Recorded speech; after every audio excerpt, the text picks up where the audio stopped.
선포하십니다. 선포하시겠습니다. 오늘은 예수님을 닮아갈 14번째 시간입니다. 오늘은 바로 예수님의 섬김에 관하여서 주신 본문을 가지고 함께 말씀을 나누려고 합니다. 오늘 본문의 배경을 먼저 우리가 잠시 보자면, 오늘 본문은요, 예수님께서 예수님의 제자들을 데리고 예루살렘으로 올라가는 길인데요, 예수님께서 제자들을 함께 12제자들을 데리시고 예루살렘을 향해서 걸음을 하면서 길을 걷게 됩니다. 길을 걸으며 예수님이 이 얘기 저 얘기를, 제자들이 떠드는 소리들을 듣고 있는데요, 그때 예수님께서 침묵하시다가 제자들에게 자신의 죽음에 관한 말씀을 제자들에게 합니다. 내가 곧 십자가에 죽게 될 것이다. 여러분, 예수님을 따르는 제자들이라면 예수님께서 내가 곧 죽게 된다라고 하는 이 말에 관해서 어떤 반응을 보여야 될까요? 어떤 반응을 보여야 됩니까? 내가 진실로 사랑하는 예수님, 내 인생의 모든 것들을 버려두고 주를 쫓았다라고 했던 그 제자들이 존경하고 사랑하는 그 스승이자 로드 주이신 그 주님, 그 주님께서 내가 십자가에 죽게 될 것이다 라고 말했다면, 응당히 그를 사랑하고 그를 존경하고 따르는 제자였다면 어떤 반응을 보여야 될까요? 왜 죽게 되는 것입니까? 왜 죽으려 하십니까? 그 죽음의 의미는 무엇이고 우리가 어떻게 해야만 주님의 그 고통을, 아니면 십자가를 피할 수 있도록 우리가 도울 수 있습니까? 이렇게 반응해야 정상인 거죠. 그렇지 않습니까? 정말 사랑하는 사람이 죽기까지 고통을 당하는데, 그를 정말 사랑하는 사람이라면 마땅히 그 고통에 대해서 뭐 해야 되는 거죠? 공감해야 하는 것이 마땅하지 않습니까? 그런데 오늘 본문을 여러분 보잖아요. 오늘 읽기는 오늘 이 45절만 읽었지만 그 전의 말씀들이 바로 그 예수님께서 바로 하신 말씀의 사건인데요, 예수님께서 제자들과 올라가시며 이리 말씀하시는데 제자들은 어떤 반응을 보였을까요? 우리가 상식적으로 적어도 진짜 그분을 사랑하고 그를 존경하고 그를 좋아하는 사람이고 그를 따르자고 작정한 사람이라면, 그가 고통을 받을 때 그 고통에 대해서 함께 공감하고 함께 그 고통을 드러내고자 함이 마땅할진데, 오늘 제자들은 정말 예수님을 사랑하는 사람이었을까? 예수님을 존경하고 그분을 정말 스승으로 생각한 것일까 할 만큼 이상한 행동을 보입니다. 예수님의 제자들은요, 예수님께서 다니시고 그리 말하는데 그들은 뭐라고 대답하느냐 하면, 야고보와 요한이 예수님께서 나중에 장차 왕이 되시면 하나는 오른쪽에 하나는 왼쪽에 세워주십시오, 나는 오른쪽에 저는 왼쪽에 세워주십시오 라고 말을 합니다. 주님은 죽게 됐는데 이 제자들은 오로지 자신들의 영광과 자신들의 이익에 관심이 있을 뿐입니다. 놀라운 것은 뭐냐면, 예수님의 야고보와 요한뿐만이 아니라 모든 제자들이 그 얘기를 듣고 뭐 했다는 거예요? 언짢아했어요. 왜 언짢습니까? 왜 저런 얘기를 하는 거야가 아니라, 왜 너희가 오른쪽 왼쪽이냐, 그러면 우리는, 이런 뜻입니다. 그러니까 똑같다는 거예요. 예수님을 따랐던 12제자 모두가 예수님의 고통과 죽음에 대해서는 아무런 뭐가 없다는 거예요? 관심이 없었다는 얘기죠. 여러분, 오늘 이 말씀 앞에서 우리는요, 우리 자신을 한번 돌아볼 수 있어야 할 줄로 생각되어집니다. 여러분, 우리가 하나님 앞에 사역하는, 또 헌신하는 그 현장 속에서, 여러분, 우리가 주님을 따르고 하나님을 따른다 하면서도 정작 하나님의 의도, 복음의 뜻, 복음을 전하는 것에 주님의 생각 이런 것에는 1도 관심이 없고 헌신을 하고 복음을 전한다 하지만 정작 그 현장에서 우리의 관심사는 어디에 있단 말입니까? 나가 드러나고 내가 인정받아지고 내 소리가 사람들에게 먹혀지는 바로 그런 것에 관심을 가지고 있지 않느냐라고 하는 것을 우리는 이 본문 속에서 우리 자신을 되뇌어 보아야 할 줄로 믿습니다. 정말 주님을 따른다 하면서도 주님을 사랑한다 그리 말하면서도 정작 사역의 현장과 주님을 따르는 그 어떤 현장에서는 주님과의 생각에는 아무런 공감도 그리고 그분의 뜻에 관해서는 관심이 없고 오로지 내 이익과 내 체면과 내 소리와 내 뜻이 관철되는 것을 위해서만 관심을 보이는 사람, 그런 사람이 오늘 저이고 여러분 한 분 한 분이 아닌가라고 하는 것을 우리는 이 성경 말씀을 읽으면서 성령을 통해서 우리가 이 말씀 앞에 거울을 삼고 우리를 들여다 보아야 할 줄로 믿습니다. 제자들은 그랬습니다. 여러분, 이런 제자들에게 주님은 참 답답하셨을 것 같습니다. 그렇지 않습니까? 여러분, 사람은요, 언제 이 사람이 나와 함께 평생 갈 사람이냐? 언제 나와 함께 동력하기에 적절한 사람이냐? 세상 말로 이 사람이 내 편이냐 아니냐는 언제 드러나죠? 맞습니다. 내가 가장 어려울 때, 내가 가장 힘든 일을 겪고 있을 때에 그 고통에 함께 공감하고 그 고통을 내 고통으로 여길 수 있는 사람이 진짜 나의 뭐예요? 참 동력자죠. 세상 말로는 내 뭐예요? 편인 거죠. 예수님에게는 안타깝게도 지금 이 현장 속에서는 편이 없습니다. 그래서 예수님이 십자가를 지고 겟세마네를 오르시고 십자가에 죽으실 그 당시에 제자들은 아무도 그 현장에 없었습니다. 지금 이 모습은 그대로 예수님의 십자가의 죽음의 현장에서도 뭐하고 있습니까? 그대로 보여지고 있죠.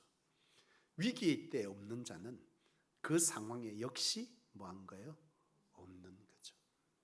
우리가 참 믿음이 있다, 참 신앙이 있다, 내가 영적으로 성숙되었다는 언제 드러납니까?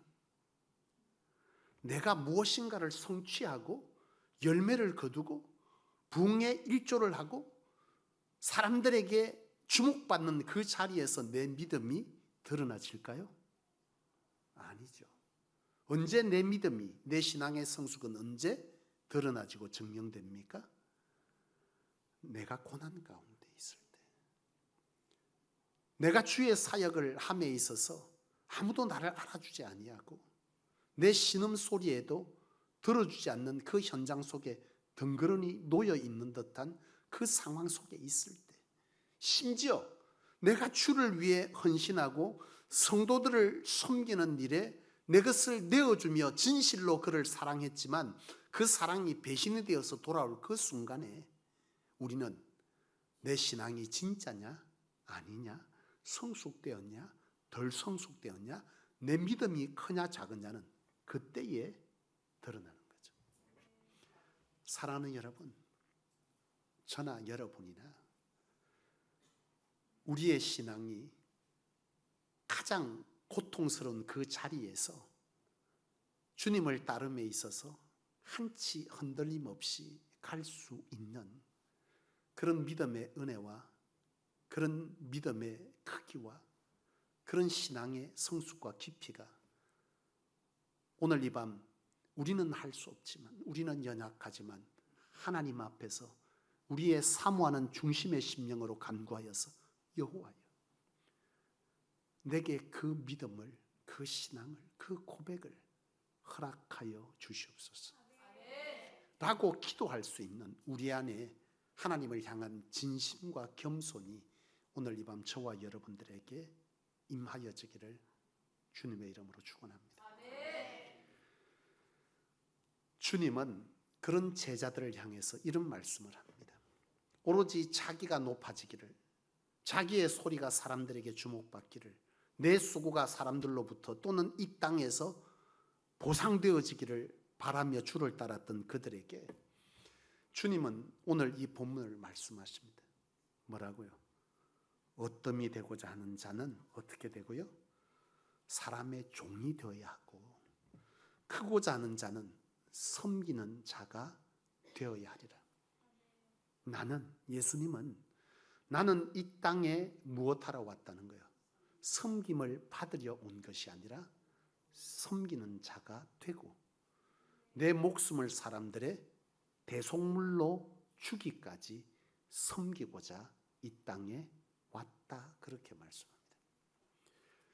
진정 주님을 따르면서 자신의 욕심과 욕구와 영광을 위해 그것에 많은 것을 집중하는 제자들에게 진정 너희가 너희 힘으로 높임을 받으려 하지 말고, 너희는 진정 예수님처럼 나처럼 십자가에 자기 생명을 내어주어 사람들을 살리고자 함같이 너희를 낮추게 될 때에 그 낮춤은 사람들로부터 뭘 받게 된다는 거예요?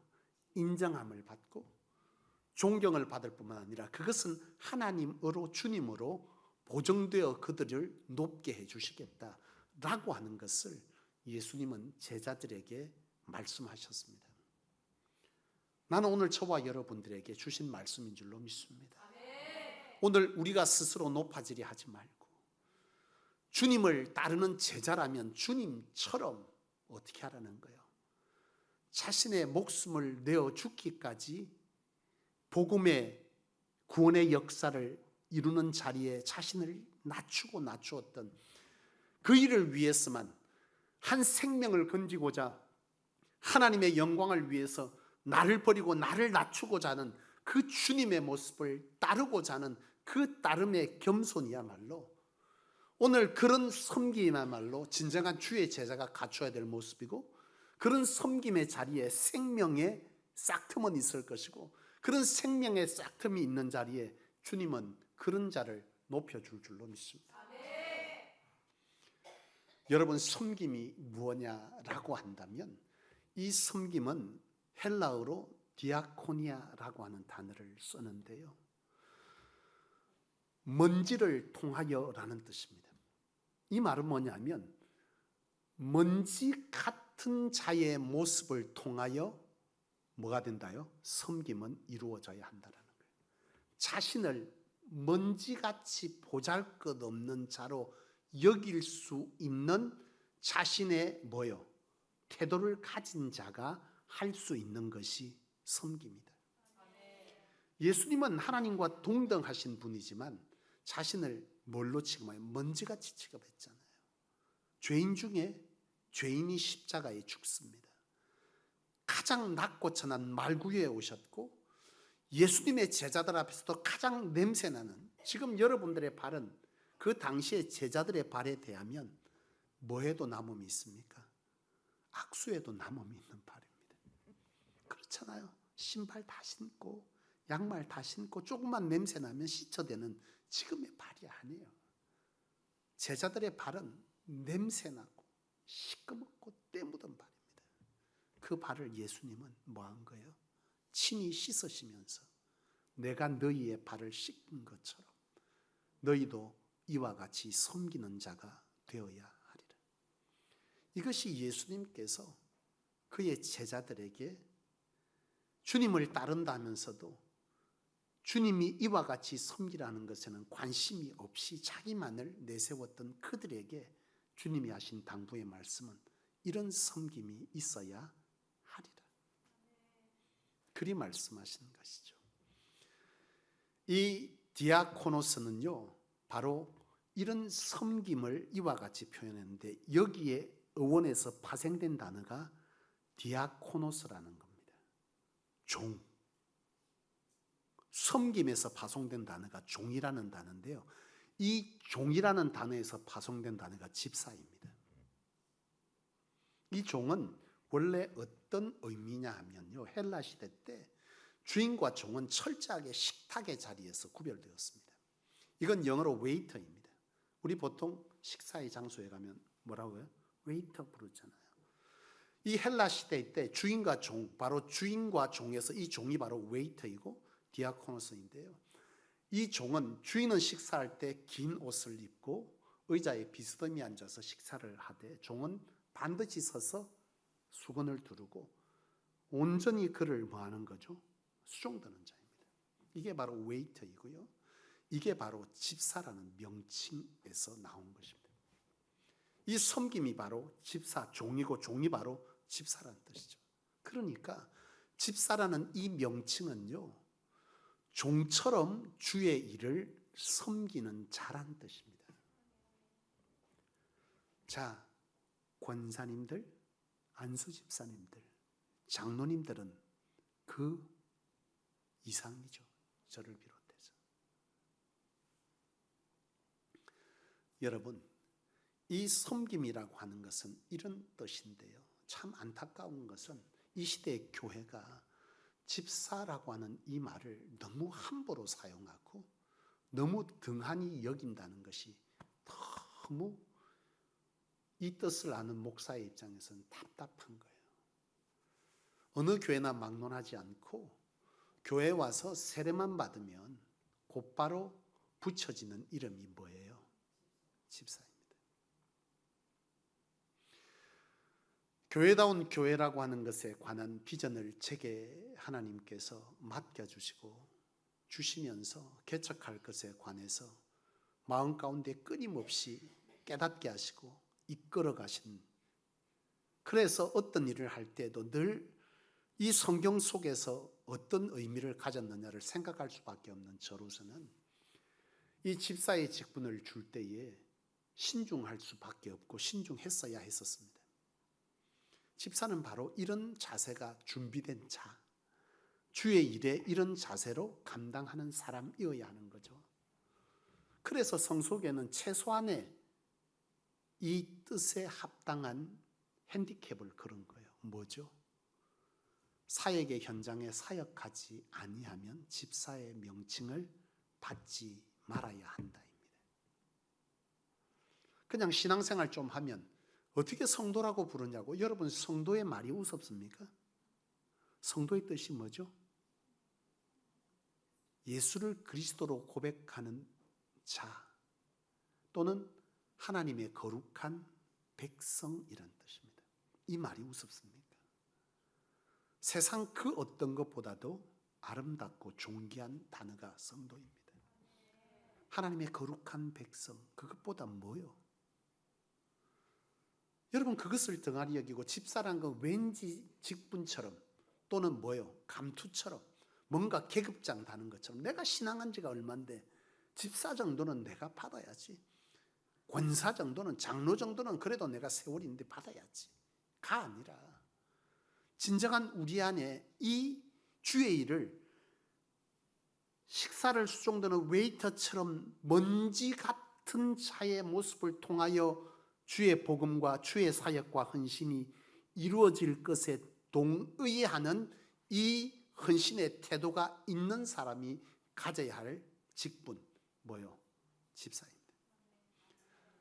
여러분, 섬김은 바로 이와 같은 모습으로 섬겨지는 것이고, 그런 섬김으로 직분은 감당되어져야 합니다. 여러분, 아유, 뭐 그렇게 복잡하게 하십니까? 뭘 그렇게 까탈스럽게 하십니까? 라고 생각되어졌죠? 아닌가요? 교회는 무엇이 중심되어야 하죠? 하나님이고 말씀이 그 기준이어야 합니다. 다른 교회가, 다른 어떤 단체가, 다른 사람들이 그랬으니 뭘 그렇게 하냐가 아니라, 어느 교회가, 아무리 큰 교회가 교회 온 지 6개월만 지나면 집사를 주고 아무렇게나 그냥 불러준다 할지라도 하나님의 마음에 합한 교회, 하나님의 뜻을 따르고자 세워진 교회를 사모하는 자들의 모임이라면 적어도 모든 것은 여호와의 말씀 앞에 그 기준을 잡아가야 할 줄로 믿습니다. 사랑하는 여러분, 때로는 누군가가 그러더라고요. 신앙은 즐겁게 해야 하지 않습니까? 맞습니까? 맞나요? 근데 그 즐거움은요, 세상이 주는 평안과 급이 달라요. 세상이 가지는 평안을 말하는 것이 아닙니다. 복음 자체를 감당하고 복음을 전하고 헌신하고 예배하는 이 예배가 하나님 앞에서 중생하지 아니한 자, 하나님을 인격적으로 만나지 아니한 사람에게는 이 일은 결코 고통이지 웃을 수 있는 일이 아니에요. 그렇지 않습니까? 복음 전하러 가고 전도대 나오고 헌신하고 봉사하는 일이 신이나 주겠습니까? 네? 지금 예수님의 복음을 담당했던 사람들의 삶을 볼 때에 인간적인 세상의 관점으로 볼 때 그들의 삶의 모습이 즐거워 보입니까? 사도 바울이 40에 한 대를 감한매를 3번이나 맞았습니다. 이건 죽음 직전까지 때리는 게 바로 이 40에 한 대를 감한 건데요. 그 정도가 넘으면 많은 사람들이 죽은 거예요. 그래서 39대를 때린 거죠. 사도 바울이 복음 전하다가 그렇게 맞았고요. 복음 전하러 가다가 배가 파선하기도 하고, 그리고 사람들에게 침뱉음을 당하기도 하고, 멸시를 당하기도 하고, 교회 사람들에게 네가 무슨 제자냐고 그렇게 비난받기도 하고 옥에 갇히기도 했는데요. 복음을 전하는 일이 즐거움을 추구할 수 있는 일이라고 생각하십니까? 아닙니다. 성령에 취한 자, 성령으로 거듭난 자, 옥중에서도 찬송 부르며 세상이 알 수 없는 평안을 누릴 수 있는 것이, 그것이 진정한 성경이 말하는 기쁨의 신앙생활입니다. 이곳에서 즐거움을 찾기 위해 온갖 것들이 동원되고 있는 이 시대에 석가탄신일을 보고 제가 깜짝 놀란 거 아니에요. 여러분 TV 보셨습니까? 개그맨 한 분이 무슨 스님으로 나오더라고요. 예, 머리 이렇게 빡빡 깎은 개그맨인데요. 제가 들었는데 주의 깊게 본다고 봤는데 갈수록 세월의 무게를 이기지 못하고 잊어버렸습니다. 부처 핸섬 이러면서 막 회중들을 다 모아놓고 그 불교의 젊은 애들이 막 모이는 거예요. 모입니다. 그들에게 인터뷰를 했더니 불교가 훨씬 더 기독교보다 편안하대요. 왜요? 접근 자체가 편하다는 거죠. 요구가 특별히 없다는 거예요. 강요가 없다는 거예요. 맞죠? 그렇잖아요? 근데 성경은, 예수님은 철저히 이 성경은 유일신입니다. 타협할 수 있는 점이 없어요. 우리는 세상을 구원하시고자 하는 주님의 뜻을 따라 우리가 해야 될 일은 뭐예요? 설득입니까? 선포입니까? 선포입니다. 설득이 아니에요. 그들의 뜻에 맞추어서 재미를 줘가면서 즐거움을 줘가면서 복음을 설득시키는 거? 아니요.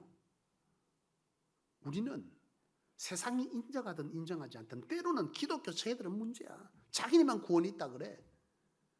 그 사람을 끌어모으기 위해서 아니 너희에게도 구원이 있다 말해야 합니까? 아니죠. 귀 있는 자는 들을지어다 선포입니다. 그 선포 아래 이번 주 주일날 성령 강림주일 설교하겠지만 성령이 너희에게 임하여 권능을 받아서 증인이 되라 하는 이 증인의 일은 성령을 통해서 행해야 될 일인데, 이것이 이 시대의 기독교가 복음을 다시 한번 세상 가운데에서 뭐 하는 거예요? 힘있게 선포할 수 있는 비결이죠. 사람들의 즐거움을 추구하는 것을 함께 즐겁게 하고 재밌게 하고 그렇다 하고 그들에게 공감시키고가 아니라, 야, 지금 우리는 육신을 입고 있지만 우리가 입고 있는 육신에게는 이 속에 영이 있고 우리가 사는 세계는 육신 속에 있지만 영의 세계가 있다는, 영의 지배를 받고 있다는 이것에 관해서 강력하게 영적인 메시지를 줄 수 있는 사람들이 바로 기독교인이어야 하는 것이죠. 이것을 위해서 우리는 뭐 해야 하는 것입니까? 성령을 받아야 하는 것이죠. 그렇습니다, 여러분. 난 오늘 저와 여러분들이 진정 하나님 앞에서 진정 무엇을 위해서 무엇에 관하여서 주를 따르고 있는지 우리는 우리의 모습을 돌아봐야 할 줄로 믿습니다. 진정 주께서 하시는 말씀은 뭐예요? 하나님의 뜻을 헤아려 주님이 우리에게 가르치신 섬김으로 복음을 헌신을 감당하라입니다. 바라기는 오늘 저와 여러분들이 진정 주의 제자의 삶을 배우는 과정을 지금 14번째 시간을 감당하고 있습니다. 벌써 3개월이 지나갔잖아요. 예수님의 제자됨은 그저 주님을 따른다가 아니라 주님을 닮아가는 거죠. 저나 여러분이 오늘 주신 말씀을 따라서 우리의 헌신의 자리, 우리의 수고의 자리, 그 자리에 오늘 주님의 영광만을 드러내고 나는 없고 나는 먼지고 먼지 같은 나를 위해서 주님의 영광을 드러내고자 하는 그 섬김의 현장이 오늘 내 안에 오롯이 녹여져 있는지를 다시 한번 돌아보아. 이 시간 내가 그리하지 못하다면 회개 없는 신앙의 성장은 있다 없다? 절대 없습니다. 우리를 주 앞에 내려놓고 회개하고 다시금 주의 뜻에 내가 그리하리라 동의하며 성령의 도우심을 간구하는 이 자세가 하나님의 도우심으로 우리는 다시 한번 뭐 하게 되는 거죠? 깨지고 만져지고 주물러져서 주님이 쓰시기에 좋은 질그릇이 되어질 줄로 믿습니다. 그런 저와 여러분들 다 되기를 주의 이름으로 축원합니다. 기도하겠습니다.